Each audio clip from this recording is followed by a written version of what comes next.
தம் கிருபை பெரிதல்லோ என் ஜீவனிலும் அதே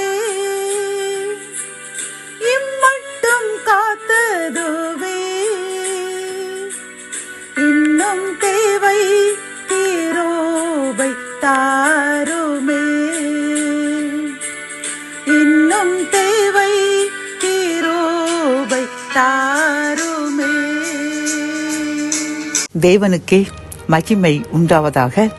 சேனைகளின் கர்த்தர் ஊழியத்தின் மூலம் 27/7/2026 இன்று நாம் அறியவிருக்கும் கிருபையின் வார்த்தைகள்.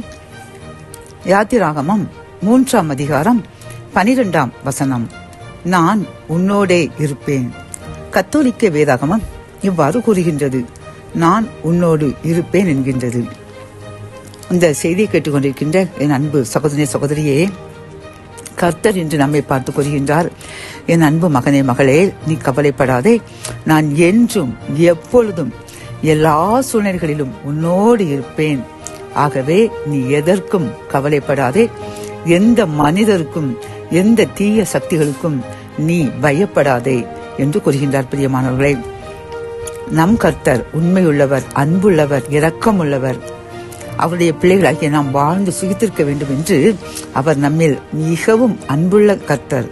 ஆகவே தான் அன்று மோசே இஸ்ரவேல் மக்களை எகிப்தின் அடிமைத்தனத்திலிருந்து விடுவித்து வரும்பொழுது கர்த்தர் அவனுடன் இந்த வார்த்தை கூறினார். மோசேயே, நீ கவலைப்படாதே, நான் உன்னோடு இருப்பேன் என்றார்.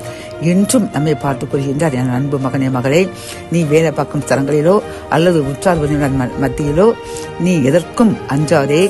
அவர்கள் நம்மை ஏதேனும் மேற்கொண்டு விடுவார்களோ அல்லது நமக்கு துன்பம் வந்து விடுமோ, நாம் தோற்று விடுவோமோ என்று அஞ்சாதே.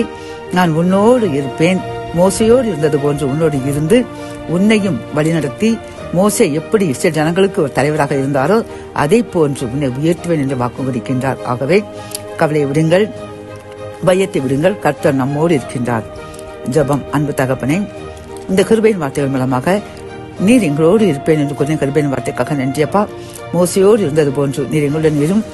உமக்கு பிரியமாய் வாழ வழிநடத்துங்க, என்றும் சாட்சியாய் நிலைநிறுத்துங்க. மீட்பர் இயேசுவின் முன் ஜெபம் கேளும் நல்ல தகப்பனே. ஆமென்.